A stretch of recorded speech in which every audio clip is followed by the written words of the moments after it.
Chapter 8. Failure of Walter's Second Marriage. Note: concerning Walter C.'s second marriage, W.C. White states, "Fear took hold of him that his new wife would want some of his money with which to help her relatives, so he labored for some years to separate her as much as possible from her relatives. Bringing her to California, he made no move toward providing a home, but was pleased to have her take the nurse's course at the St. Helena Sanitarium. When she had advanced sufficiently in this course so as to earn something, he permitted her to work her own way with very limited assistance financially from him. For years he has placed money in Mother's hands to be used as she thought best for the advancement of the cause. Sometimes she has felt that a portion of this money ought to be given to Mrs. C., but when C. learned that a part of the money which he placed in Mother's hands had been given by Mother to his wife, he gave notice that this was contrary to his wish, and that if any more was used that way, he should not feel free to place his gifts in Mother's hands.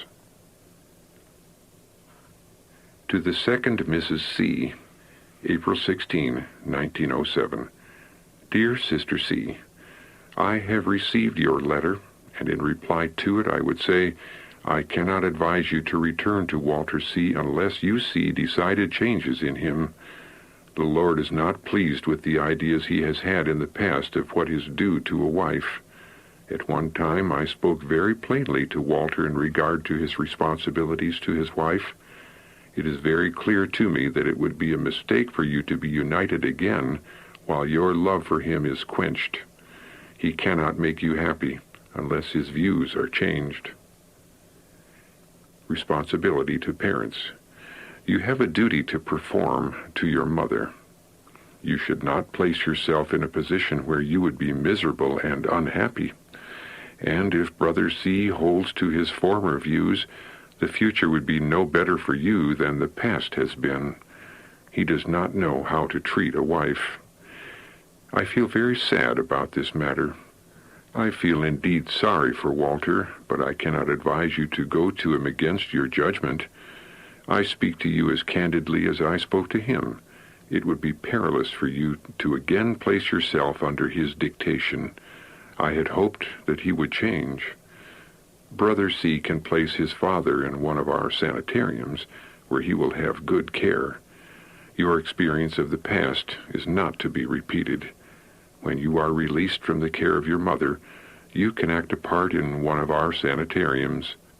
The Lord understands all about your experiences, Sister C.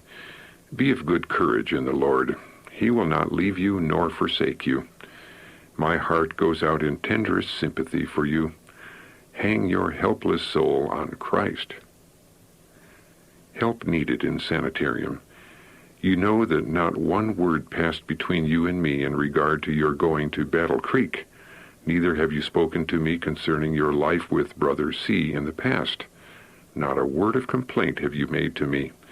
The course you took in going to Battle Creek you took on your own responsibility, because you deemed it just and right, and this I do not condemn.